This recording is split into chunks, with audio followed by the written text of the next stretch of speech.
Bienvenue chez Cubitus et je vais vous expliquer The Mind. C'est un jeu coopératif dans lequel vous allez jouer tous ensemble afin de réaliser des niveaux.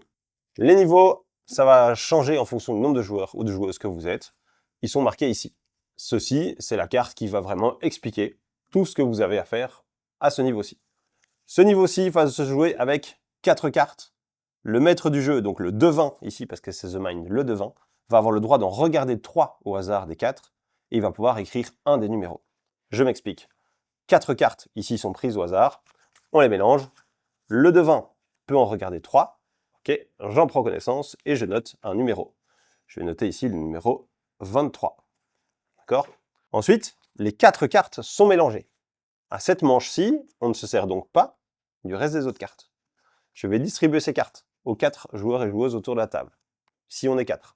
Si on est 3, je commence par mon voisin de gauche, si je suis le devin, et puis je tourne comme ceci, d'accord? De manière à ce que mon voisin de gauche ait donc 2 cartes. 2 cartes, une carte, une carte. Si on est 3 joueurs.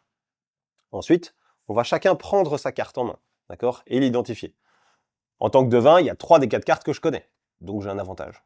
Les autres joueurs et joueuses vont regarder leurs cartes, et on va commencer une manche. Tout le monde va mettre sa main au centre. Et à partir du moment où le dernier joueur lève sa main, la manche débute. On doit jouer les cartes dans l'ordre, de 1 à 60, c'est le nombre de cartes qu'il y a ici, d'accord? Dans l'ordre, mais face cachée, d'accord? Alors je vais tricher un peu, je vais regarder ici, hop, les cartes pour que ça se passe bien. Voilà, donc le premier joueur décide de jouer en premier, ici. Il ne traîne pas trop et dépose sa deuxième carte. Je suis stressé, je vais peut-être jouer, mais là, le deuxième joueur va jouer ceci, et puis moi je suis le dernier joueur. Ok, je suis le devin, je vais vérifier l'ordre des cartes. Je vérifie l'ordre des cartes, ici, merveilleux, les cartes ont bien été jouées dans l'ordre croissant. S'il y avait une erreur, par exemple le 22 avait été joué avant le 15, d'accord? À ce moment-là, moi, je vais juste dire, il y a une erreur. Et, en tant que devin, donc j'ai maintenant pris connaissance des 4 cartes, je peux aussi écrire une deuxième carte. Par exemple, je vais écrire qu'il y a aussi le 22, parce que comme le 22 et le 23 se suivent, c'est intéressant de savoir que le 22 et le 23 sont présents. Je remélange les cartes, et on recommence avec les mêmes cartes exactement. La seule différence, c'est qu'on a perdu une vie. Si à un moment donné, on n'a plus de vie, on a perdu. Et sinon, on va recommencer jusqu'à ce qu'on ait réussi. Au moment où les 4 cartes auront été posées dans l'ordre, le 15, le 22, le 23 et le 26, on n'a pas été chanceux sur ce tirage-ci, très bien, on passe, le niveau 1 est terminé, et on passe au niveau 2.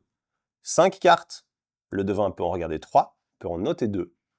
Le devin tourne à la personne de gauche, et on recommence que ça, jusqu'à avoir fait le nombre de niveaux maximum qu'on peut atteindre en fonction du nombre de joueurs et de joueuses. Voilà, c'est tout. C'est facile, hein? Et en plus, c'est cool.